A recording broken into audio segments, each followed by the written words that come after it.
Jeff, that you've invited everyone with the new address that you need to. I think, seminar instructors, do you see everybody who should be here? Do you have an Outlook invite that you can do a reply all?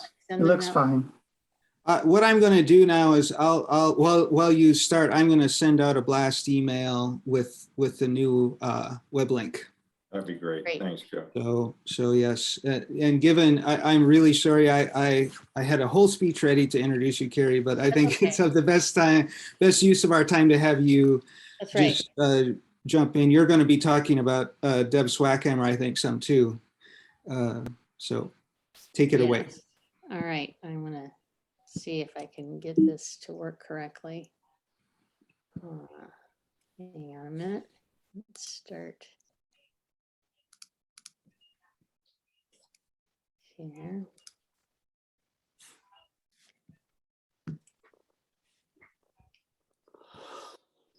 Can you hear that all right?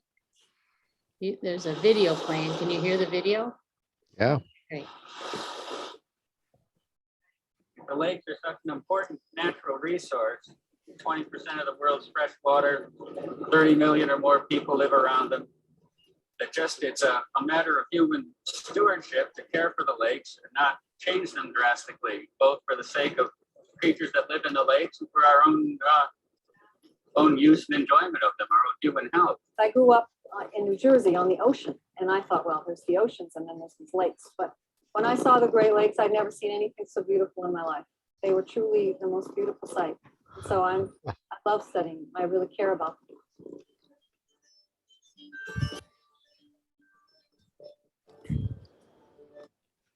All right, I'm Keri Hornbuckle, and I'm really thrilled to be talking today about Deb Swackhammer. And the title of my talk is Sources of Airborne PCBs in Schools, Homes, and Cities. And I'm going to talk a little bit about that, but only kind of from the framework of what I learned from the University of Minnesota and Deb Swackhammer and how that paid forward in my life. And thank you so much for the opportunity to do so. So in the background, or occasionally, I'm going to show some clips. And they're from a really old video made in 1990 by the Great Lakes National Program Office of the US EPA. I want to give full credit real quick. There we go. So I was at the University of Minnesota, yes, from 1988 to 1995. 7 years it took me to do my PhD at the University of Minnesota. And it was certainly a time that changed my life. And a lot of that is because of Deb, but a lot of it was because of the amazing place that is the University of Minnesota. And here's a picture in 1989. This was the first year of my graduate studies there, and Tiananmen Square occurred. And I had never met Chinese students really before I was a graduate student, and I was so struck by their determination. And I just want to mention the amazing opportunity provided by Minnesota to so many people to change their lives. Right here, we can do it all right here. It allows us to work 24 hours a day if we can stay awake that long. It allows us to stay out for many days at a time. Tremendous flexibility. The information gathered on cruises like this is used to make decisions about how to best care for the 5 Great Lakes. It's hard for people to appreciate what I do because they say, oh, you're fixing the lakes or you're cleaning up the lakes. And I don't do that. I try to understand why the lakes are the way they are and what happens to these pollutants once they're in the lakes. And hopefully that will help our federal agencies make the right choices in protecting the lakes. Right here, we can do it all right here. Oops, where are we? So this video was made in 1990. So it was like after my second year of graduate school. And this photograph of Deb and Steve Eistrank and Dave Long is on, I believe it was the first or maybe the second research cruise of the US EPA's new vessel, the Lake Guardian. And it had just been recommissioned and refitted for scientific work on the Great Lakes. And the three of them had written a big proposal to EPA for a variety of studies and to study the geochemical processes and pollutants in the Great Lakes. And I was so lucky to be on that cruise. I had met Deb in 1987, and I happened to meet her because after I graduated from college with a degree in chemistry, I had been out for a year. I was working as an analytical chemist in an environmental engineering firm, Braun. And after a year of doing that, realized I needed to get more education, and I decided I wanted to become an engineer. After working with engineers, I was like, yeah, that's a job I'd like. But I was also interested in public health. And I found this professor who was willing to chat with me in public health, and it was Deb. And I remember sitting in her office in 1987. And I said, I've got this degree in chemistry, and I'm not sure what I want to do with it yet. And she asked me what I've been doing. And I said, well, I've been analyzing PCBs as part of my work as a chemist for this firm. And I found it pretty interesting. She said, oh, we just got this grant, and Steve Eisenreich just is leading this project. You should go talk to him. And from then on, that was it. I did. I talked to Steve, and he was really looking for a new graduate student, and someone who knew PCBs was a bonus for him. So PCBs have been a big part of my research life since then. Actually, it seems embarrassing to say how long I've been studying PCBs. Just a little bit of background about these chemicals, their legacy, and that they were used in huge quantities in many, many different applications. And they are also really persistent. And they were banned from production and sale in '79, but they weren't banned from use. And they're still out there in the old transformers and light ballasts and adhesives and old building materials since then, and causing havoc and worry because of their known human health effects or potential for health effects. And that's the chemicals that Deb and Steve were looking at in that project that began with that cruise in 1990. And both of them had studied PCBs quite a bit before. Both Deb and Steve had done PCB work as part of their PhD work. And these two papers came out of that cruise, among many other studies that Matt Simsick was involved with, Jeff Jeremiahson, Sean Schottler, and many other students of Steve's, and then many students of Deb's. So Roger Pearson and I collaborated on these two papers about PCB exchange between air and water in Lake Michigan. And this work was really affected me. It really got me thinking a lot about how these chemicals behave. And this last note in Roger's paper says a simple mass balance about the water column for 1991 using current measurements of PCB inputs and outputs shows a significant imbalance of PCBs and indicates the need for further study of the roles that subregional atmospheric deposition and sediment water interactions play as sources. Can you believe he put that in the abstract? It was really a plan for future research, and I took that seriously. I think my whole career is kind of like that, sort of looking at understanding how PCBs behave in both natural and human environments. Well, it's really exciting to be on this cruise because a lot of people here are looking at the same chemical I am. I'm looking mostly at PCBs in the air on this cruise, but there's also people here that are looking for PCBs in the water. And then I'm also looking at the sediment. So it's real interesting to get to combine all the different parts of the environment and looking for one chemical. Getting to work with other scientists is really fun because they all have different perspectives on a similar thing. And the crew is very professional. I'm used to working with science. Well, it's really Yeah, that was me 30 years ago. And I was greatly affected by the conversations that Steve and Dave and Deb and the other scientists who were on that cruise that in 1990. And the feelings that I expressed as a 26-year-old are the feelings I still have about this work. So Deb and I both went to Grinnell College, And she graduated in 1976. I graduated in 1987. And we were both chemists, and we knew many of the same professors and had the same point of view, kind of that's established when you study from the same group of people. And analytical chemistry was really important to both of us. And as throughout my career, the investment I've made in analytical chemistry has really served the engineering work that we do, and has driven discovery. And these are just some photographs. This is my laboratory, and these are some of my students. In the middle, there's Rachel Merrick. Dr. Rachel Merrick is a research scientist who I've been working with for some time, and she really helps me manage the lab.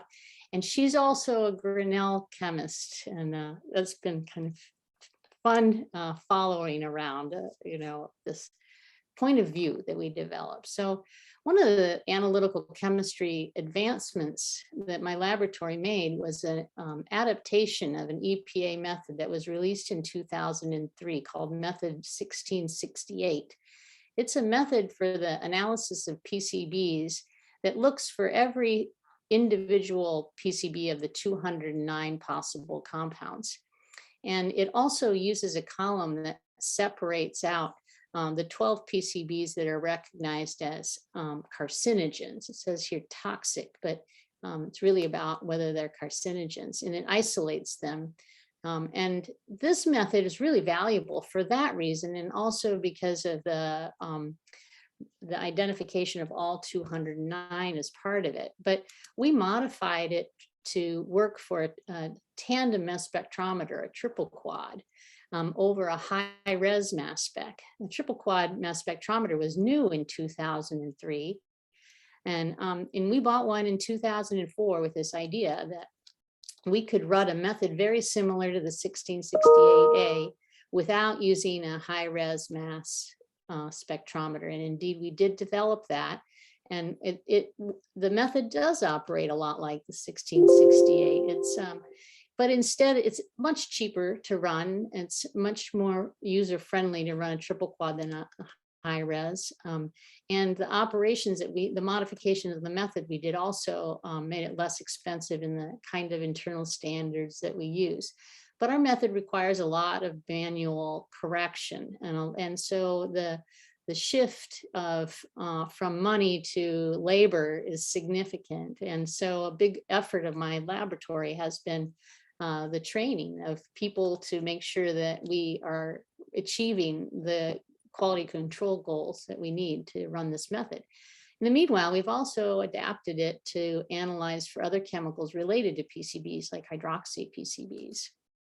And we use a lot of quality control metrics to evaluate each sample for precision and accuracy, reproducibility, and comparability to other methods, including the 1668.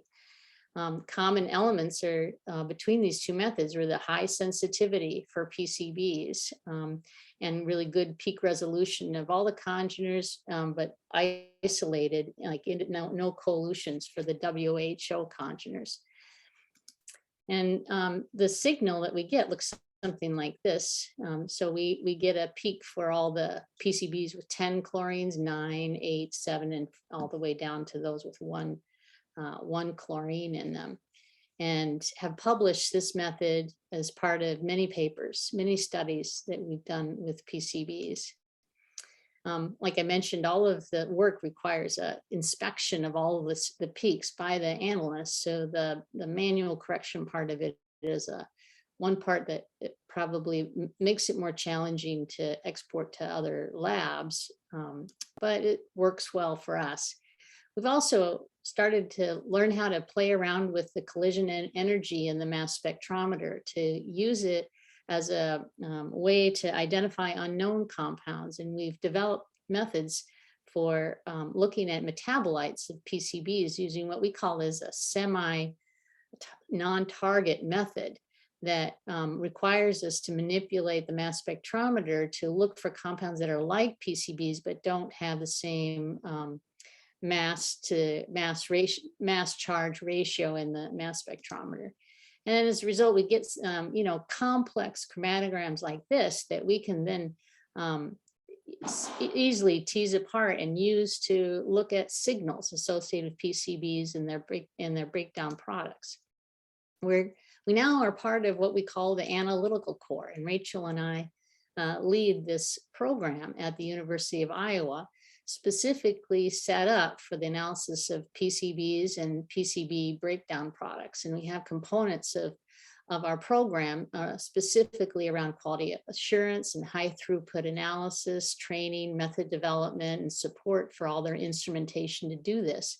And through this approach, we've really been able to explode the opportunity for PCB research at the University of Iowa for many different types of studies. And this is run through a priority analysis plan that all of my colleagues that want to do this work do. They help us identify so that we don't waste time running samples for something that's not going to be published. And it's worked out great and has really increased our publication rate and our discovery for PCB and PCB-like compounds.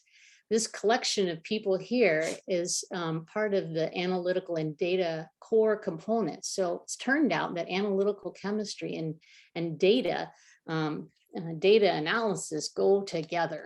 And as we proceeded to develop our analytical capabilities alongside, we've developed our ability for data analysis and data management. Now we're pretty good at managing big data sets, sharing data sets, and are dedicated to fair data management, free, findable, accessible, reusable, and interoperable data.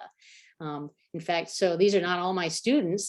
These include a statistics professor, a professor from pharmacy, and someone from biostatistics, someone from data management in the University of Iowa libraries at Iowa, and from our colleagues in toxicology. So this method has resulted in some major discoveries that I want to tell you a little bit about. One of the first discoveries we had when we developed this new method was this discovery of a non-aerochlor PCB in Chicago air. We had developed a network, an air sampling network across Chicago using 2 health clinic vans, and we mounted a high volume air sampler on the back of these clinic vans. And so we would, when the clinic was stopped, it'd stop in front of a school, and the gasoline motor would turn off and they'd go to electric generation, and they'd stay there all day. So about 8 hours, and serve the children in that school. And then our sampler would be operating during that time. And so we'd get an air sample that we analyzed for PCBs in both the gas phase and the particle phase. And so through this method, we got to go all over Chicago and get a lot of data that we are still publishing about.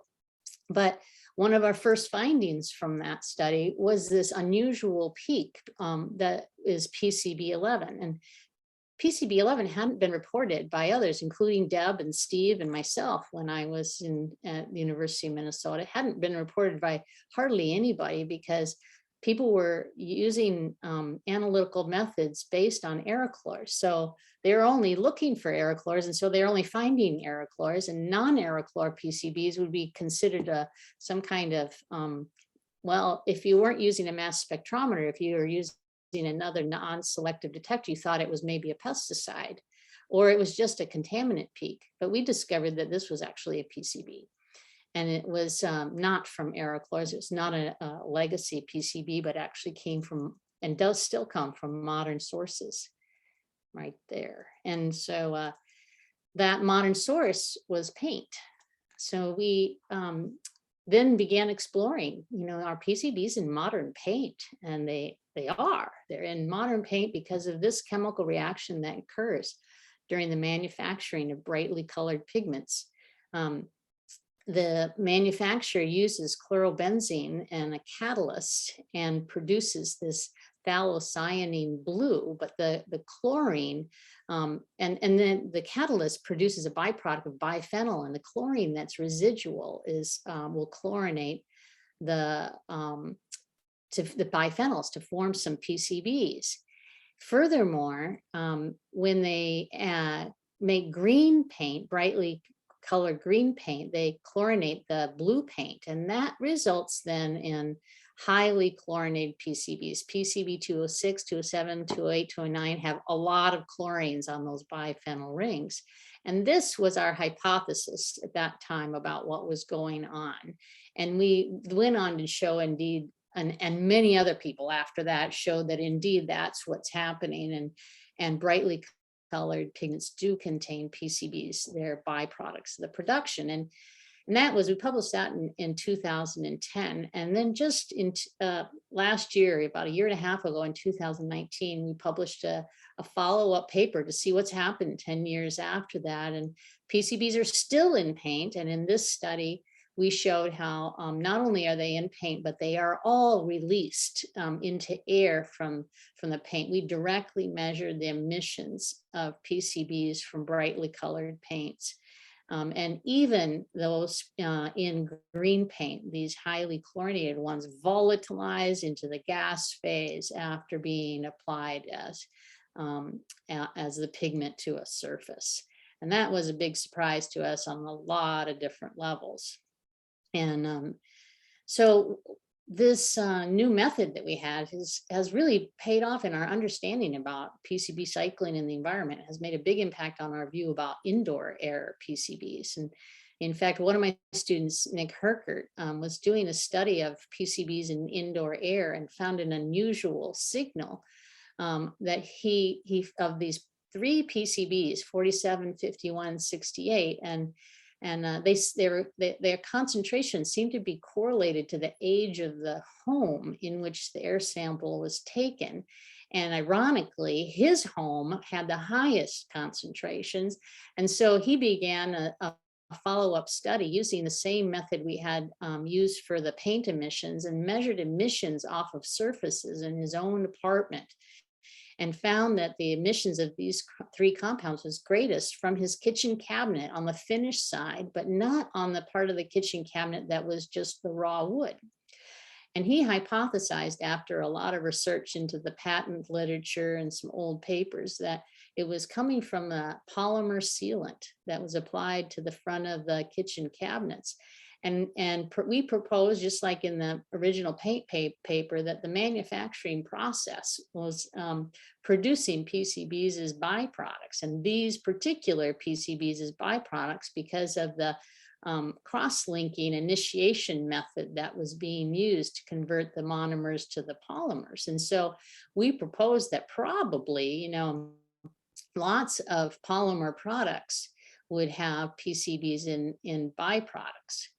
And one of the most exciting things to me has been this summer, when this paper came out from Chemosphere, and this is from the Environmental and Consumer Protection Agency in Germany. And they did a project and discovered that there was a significant release of these PCBs from a silicone rubber production site in North Rhine-Westphalia, Germany. And that was resulting in deposition, atmospheric deposition of these 3 congeners in the neighborhood and on their communities' vegetable gardens. They did analysis all around and discovered that this plant, which is indicated here in this hatch, was the source of these 3 compounds. And they used our paper, you can see they cite it throughout, as their hypothesis about what was going on in this site. And indeed, it turned out to be true. And they required the plant to change their cross-linking method to remove the chlorine. And that resulted in a ceasing, a discontinuation of the emissions of PCBs 47, 51, and 68 from their plant. I was so proud to be part of the discovery that resulted in a decrease of release of these PCBs. And by the way, these 3 PCBs are neurotoxins. They are a particularly worrisome one and should definitely not be released. So now we know that PCBs have legacy sources, and they have a very distinctive signature according to the mixtures that were produced by Monsanto up until the ban of sale in the 70s. And but they also have these non-legacy sources that have more very different signals than the aerochlors do, and they're due to the chemical processes in manufacturing. And so we have this hypothesis that we can use this signal to identify sources of non-aerochlors and separate them from aerochlors, and more importantly, to identify remediation opportunities. I grew up living on a lake, and so I just loved water. But and then I went to school, and I turned out I loved chemistry, and it seemed like a real good career move to combine those two. And so I've always been interested in studying the chemistry of lakes. I don't know that you can go back in time and recreate the actual ecosystem that existed, say, 200 years ago in the Great Lakes Basin, but I do think you can create a current ecosystem that is healthy. I'm a grad student because I always liked science in general, but I especially wanted to do something that I felt like would help the world. And I thought that helping the environment was a good way to use my science. It's really exciting to know about what the chemicals are doing, what's happening to all the chemicals that people are producing through industry, and where does it go, and where does it end up, and what are we going to do about it if it's hurting people or hurting animals or plants. That's one of the why I want to do it, because I want to help solve those problems that have developed over so long. So just like Deb showed me, the opportunity to work with EPA and use their research vessels has been fabulous. We've not just investigated PCBs using these amazing resources, but also have looked at synthetic musk fragrances and their cycling in the Great Lakes. We've looked at perfluorinated compounds, including PFOA and PFOS. And we've used the tools of our environmental engineering, of doing a mass budget, mass balance analysis, like I did with Deb and Steve as a graduate student. We really looked quantitatively at the role of atmospheric deposition in delivering PCBs and related and these other chemicals to the lakes, and have used the sediment cores to evaluate the history of environmental contamination in the Great Lakes. Doing good things. You're doing the kind of work that you like, and I'm outside, which I like to be, and I like to get my hands dirty in the mud. And it seems like a good reason. I'm very concerned about the environment. I'm concerned about my environment and your environment, and I've really fallen in love with these great waters. They're such a tremendous resource, and they're a resource for everybody, and we really have an obligation to protect them for future generations. Doing good. So we have many questions in our research that requires field work, and it really grounds the students and myself also in thinking about how our work directly affects the environment. And these are some studies that we did on the Indiana Harbor and Ship Canal in the southern Lake Michigan, looking at PCBs that have accumulated in this harbor and how it affects the community that surrounds it. And we found that Chicago is still a big source of Lake Michigan, to PCBs to Lake Michigan. This is the water intake of for the city of Chicago, and we put our air samplers out on this this facility. And then I took this picture from the Lake Guardian on a cruise that we were specifically repeating a project that Deb and Steve and their colleagues had done in the 90s to evaluate the release of PCBs from Chicago and deposition into Lake Michigan. And we found the similar results that they did, but we were a little bit more fortunate in that the wind was coming from Chicago during our cruise, and we're able to capture that directly and show that, in fact, we titled this paper, Air Water Fluxes from Southern Lake Michigan Revisited, in honor of that original work that they did. We also have done an inventory of PCBs in the stocks available in Chicago for release, and then analyzed using data methods the role of non-aerochlors and our role as consumers in bringing paint and silicone products and that come in that contain PCBs. How does that factor into the availability and release of PCBs from legacy in the city of Chicago. So this work has been done mostly as part of the Iowa Superfund research program. And we've been funded since 2006 by the National Institute of Environmental Health. And the title of our center is now called Sources, Exposures, Toxicity, and Remediation of Airborne PCBs. And that's our focus. And our center is interdisciplinary. We have people from colleges of medicine and pharmacy, public health, engineering, and public policy involved in this. And this cartoon illustrates our work together as a center. And the arrows are kind of like my part, is the emissions component of it. But then my colleagues do things like the direct calculations and determination of human exposure through inhalation and from food and other sources. And then we have two teams of toxicologists studying how PCBs affect the human body. And our current projects are focusing on the effect on the adolescent brain and on adolescent energy metabolism, and how fat and our adipocytes are affected by PCB exposure. Then we have another team of engineers that are looking at sediment remediation, because PCB released from the sediment is the major source of PCBs to air at water contamination sites. So the lakes look better, you know, just aesthetically. They look nice and blue, and you don't see a lot of floating dead algae or dead fish.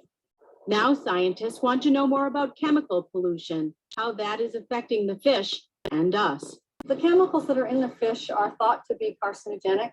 They cause cancer in animals. They've never seen any cancers in humans that they can relate to the fish in the Great Lakes, but there's concern that if you can cause cancer in lab animals, you must be able to cause cancer in humans. So they're suspected of causing cancer.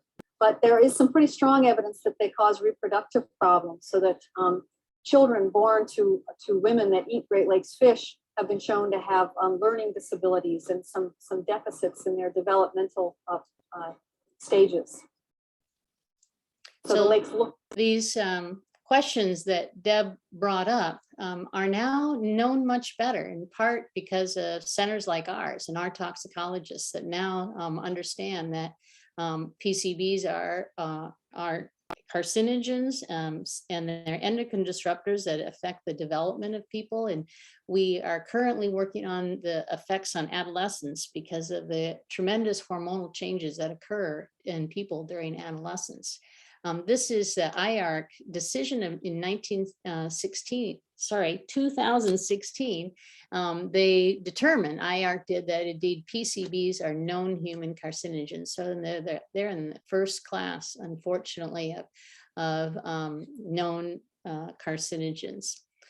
And this is a description of sort of the center's organization. We have 5 major projects. 2 of them concern toxicology in the human body. 1 of them concerns human exposures directly. Mine is evaluating sources. And then we have a project mitigating sources that originate from sediments. And as part of this, we have a data management team and a team that synthesizes the chemicals that we use for the studies we do. I lead the analytical core that does all the measurements. And then we also have a community engagement core, because so many of the problems that we're attacking are experienced directly by people who either live next to a Superfund site that is, they're concerned about the release of airborne PCBs. Or they discover that there's high concentrations of PCBs in their schools. And unfortunately, this has been a very big issue in the last 10 years. In fact, just this summer, Burlington High School in Vermont decided to tear down their high school and rebuild it, largely because of the discovery of high levels of airborne PCBs in their schools. And so this is a major area of focus for our center in recognition of this challenge faced by so many communities across the nation.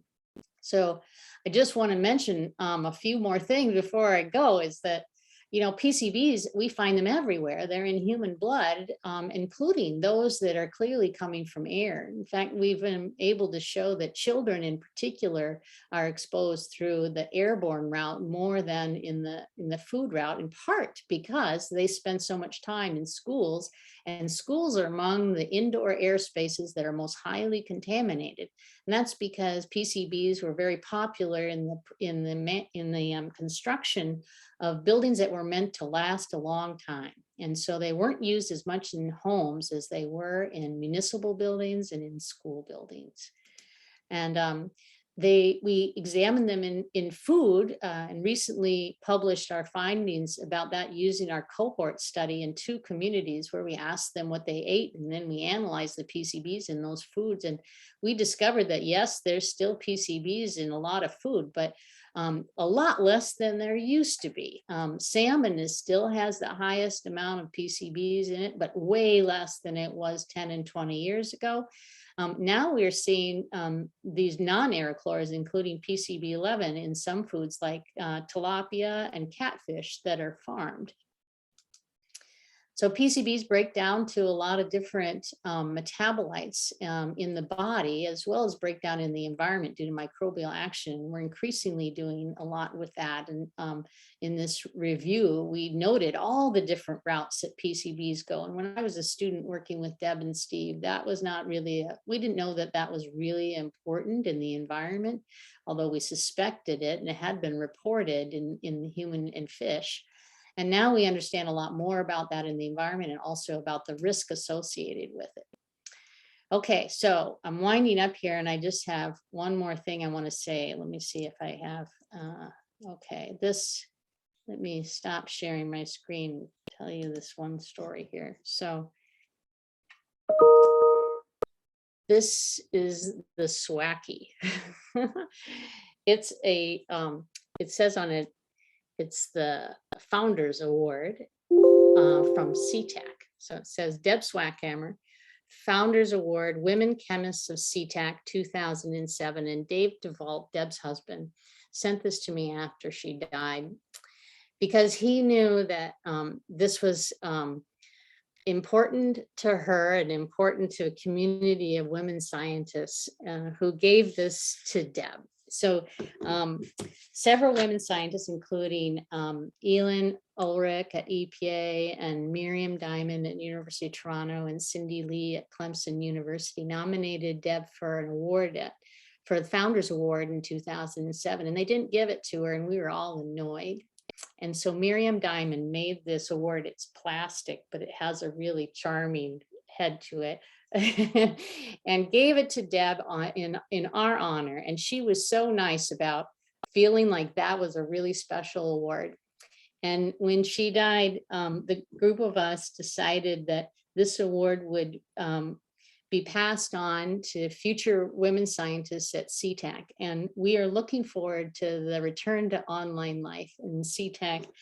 This award will live on in other future women scientists. And then as I just wound up, I just want to note that I'm so grateful to have had the opportunity to work with someone like Deb. And in addition to, being the inspiration she was, I mean, she was a model for most effective collaborations I have ever seen. And I often think of her when I think of the opportunities I have with collaborating with others, especially when it's a challenging situation or there's disagreement and how to move forward. And remembering how well she did that particular situation has served me. And I hope that you've all had the similar experience getting to work with Deb. Anyway, thank you so much for inviting me to speak. It's been a great pleasure of mine to do so.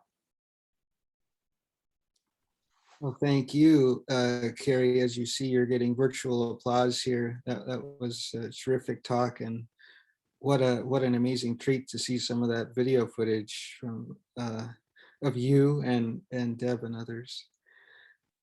We have a few minutes that we can stay on to take questions, so I will open it up. I think we're a small enough group that if you have a question, you can just unmute yourself and ask away.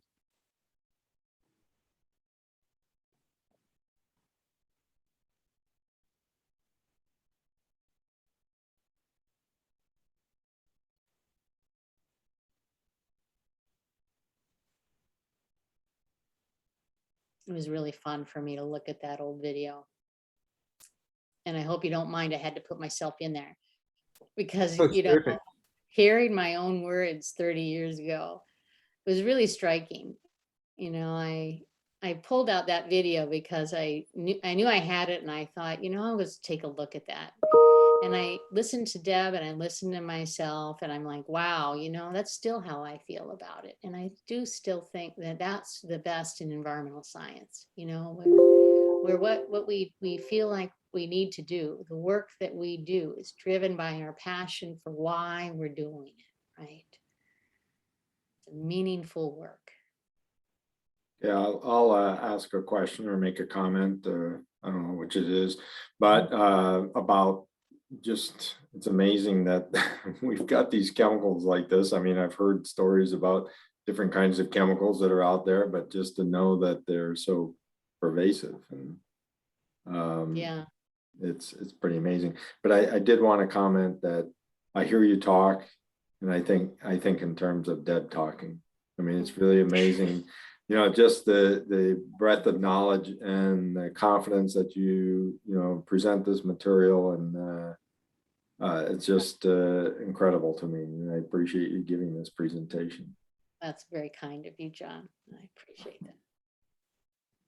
Keri, not so much a question, but a comment. You know, Sean Schottler worked with me for many years on my research group, and, you know, he worked on PCBs as well. And at some time ago, maybe 20 years ago or so, when he, at some point in the lab, he said, well, there's no point in studying PCBs because, you know, we're not producing them anymore. They're just, you know, circulating around from previous, you know, deposition, and it's not very interesting. And I think you've shown that it is very interesting, that there's a lot of unaccounted for new sources or sources we didn't know about. And I think that's really quite remarkable.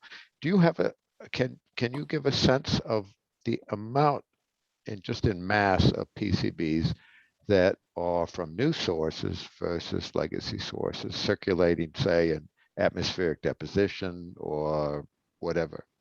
Yeah. Well, the new sources,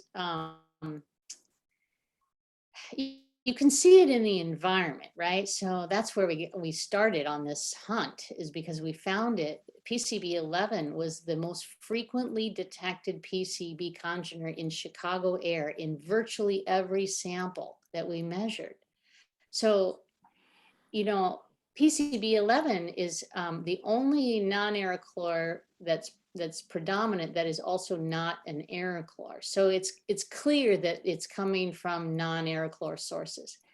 But what we've learned is there's a bunch of other PCBs that are both in aerochlors and in modern sources. And so when you look at the environmental contamination, you don't know whether PCB 52 came from old legacy sources or from modern sources. And this indeed is a huge data management or data analysis problem. And PCB 11 just sort of opened it all up to the magnitude of the problem, because PCB 11 was high in concentration in Chicago and high, very high in frequency of detection. But also PCB 52 is also, and several other PCBs, but PCB 52 is very common in several aerochlors. But when we did the paint emission studies, PCB 52 is coming off of red paint. And when we do the studies in schoolrooms, PCB 52 is very high.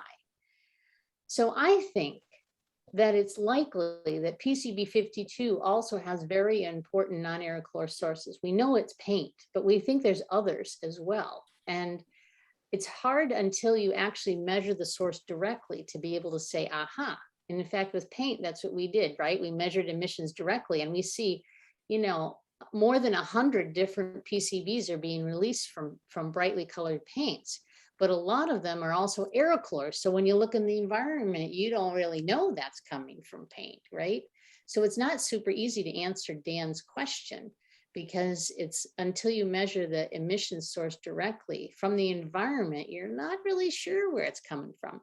And in fact, the manufacturing process that produces PCBs by inadvertently in paint has been used for almost the same time period that aerochlors were produced by Monsanto, meaning that the chemical industry grew so much in the first quarter of the last century. And that included the synthetic manufacturing of organic pigments, as well as manufacturing of compounds like PCBs and pesticides and other organic industrial chemicals. So looking at cores, sediment cores, for like PCB 11 and PCB 209, which is also a non-aerochlor, you can see that it has a history, an environmental history that goes back to about 1930. But the trajectory of its exposure over time is not the same as the aerochlor trajectory. And so that's an opportunity to tease it apart. In fact, we were able to show that PCB 209 follows the historical trajectory that matches the sales of an organic pigment product over time until it stopped being reported. In the 1990s, federal regulations changed and they didn't need to report the production and sales in the same public way. Okay, that's a long answer, but I think it's quite important, Dan. Yeah. Thank you for asking that question. Well, that's really interesting. And it was one question I did have when I was listening to you about sources like paint that are in environments, indoor environments where people are going to be exposed. Is it known like the life cycle of emissions, like paint that was applied 10 years ago is still emitting PCBs, or most of it comes off in early after application? So a lot of PCBs comes up right away because the partitioning between water and air compared to dry material and air is pushes towards the air side. So when you first paint PCB containing paint on and it's wet, it's going to volatilize quicker than when it's dry. So as a result, you lose a lot of the low molecular weight ones immediately after painting.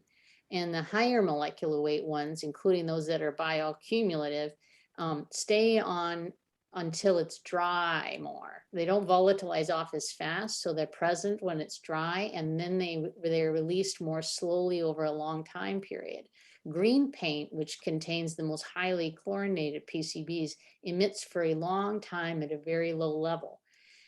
But in our recent paper we just published this summer of PCBs in schoolrooms, we were able to detect a signal that indicated a green paint signal in a room that was painted green. So you can still see it for some time. And I don't know when the room was painted, but you could see it was green. And that was the only one that's green. And you could see its PCB signal in the air of that school. And that's a pretty big concern because those PCBs do accumulate over the lifetime of a person. They don't metabolize very quickly. I think of all the brightly colored painted elementary school rooms I've seen over the years.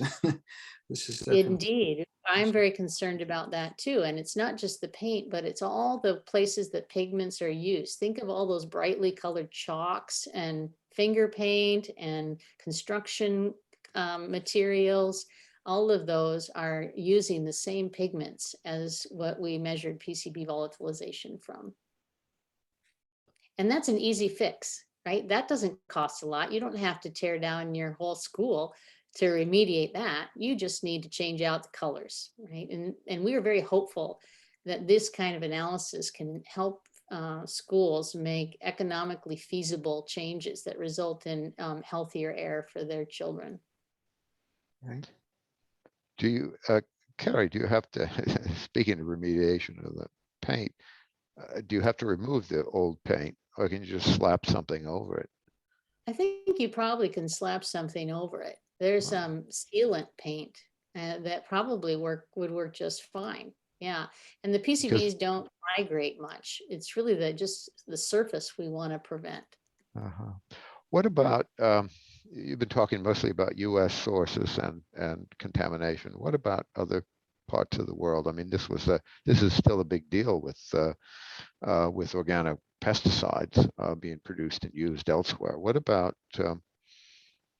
PCBs, and are there other major sources elsewhere in the world? There are, during the time that PCBs are produced in the US, they are also produced in every other industrialized society at that time. So they all have their own mixtures from that time. But China is an interesting case because they weren't very industrialized at that time, but now they are. And Chinese scientists have reported the non-aerochlor signal is pretty significant. And I think probably if we were to look at the historical trends in China, it would look super different than what we have in the United States, and the compounds that we're seeing are different. So there's no indication that China is producing aerochlor mixtures like we were in the 60s, but they are doing chemical manufacturing processes that have PCBs as byproducts, including paint manufacturing and silicone polymers. And they're doing that, they're a major production of that kind of product, right? So that's why we measure PCB11. That's our hypothesis for why we measure PCB11 in tilapia, is because tilapia is coming from Southeast Asia aqua farms. And we think that that reflects major emissions of non-aerochlors in industrialized regions near where aquaculture is occurring. So yeah, and so there's been quite a few reports about this in China in particular.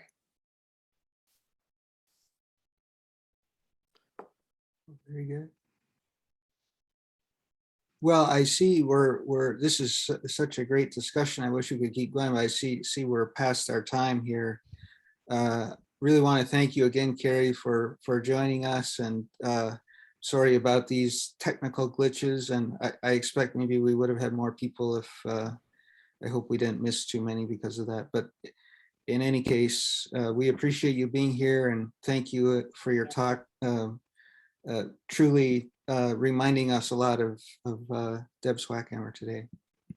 Well, thank you. Thank you all for coming. It was really a pleasure Thanks. to have a great weekend. Thanks, Keri. See you Thank every- you, Keri.